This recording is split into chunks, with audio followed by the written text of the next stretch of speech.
Kaya, pinangangalandakan kanya sa buong mundo na ang ganda-ganda ng girlfriend niya. Grabe sa iyong comment. Grabe. And syempre, salamat din kay Langga. Kasi, ano po, pinapahalagahan niya po ako, guys. Tsaka, pinagmamalaki. Thank you. Kakaiyak. Ayoko umiyak. Oo, drama ni ate. Dahil, at salamat din kasi na-appreciate niya ako. At ano po, guys, first time ko kaninang maiyak. First time ko maiyak kanina sa mismong live niya, guys. Kahit na naglalaba lang ako. Habang naglalaba ako, guys, nanonood ako ng live niya. Kasi kakatapos lang ng namin. Kasi kanina, guys, naglalaba ako, nag-online class ako. So, after ko sa online class, naabutan ko pa rin yung live ni Langga. So, nanood po ako ng live ni Langga.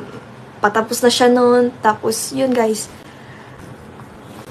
Bali, pag nanonood kasi ako sa kanya, hapyaw. Pero, kasi nga, nag-online class ako noon. So, nung patapos na, tsaka ako napanood yung mismong live niya. Tapos, nung sa pinaka-last, guys, doon ako naiyak.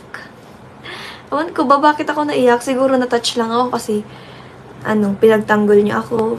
Tsaka, guys, ang tawag dito, kakatuwa lang kasi, doon lang, guys, sa simpleng pagtanggol niya sa akin, super, ang sarap sa feeling. Parang yung mga nagiging issue nila sa akin is parang nawawala, napapalitan ng happiness.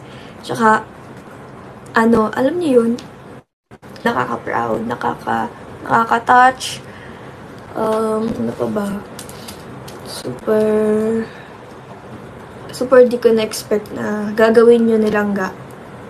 Kaya, salamat kay Langga kasi talagang, talagang naglaan siya ng oras para maisama ako sa live niya na kahit na hindi naman dapat ako kasama doon. Pero salamat kasi pinagtanggol niya ako. Sa mga taong iba ang tingin sa akin, kahit na kahit ang dami kong nagawa na puro lang mali yung nakita nila sa akin. Kaya maraming salamat po sa inyo.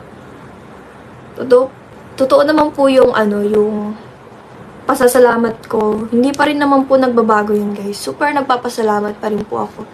Lalo na po sa mga taong ibinigay po sa amin ni Lord.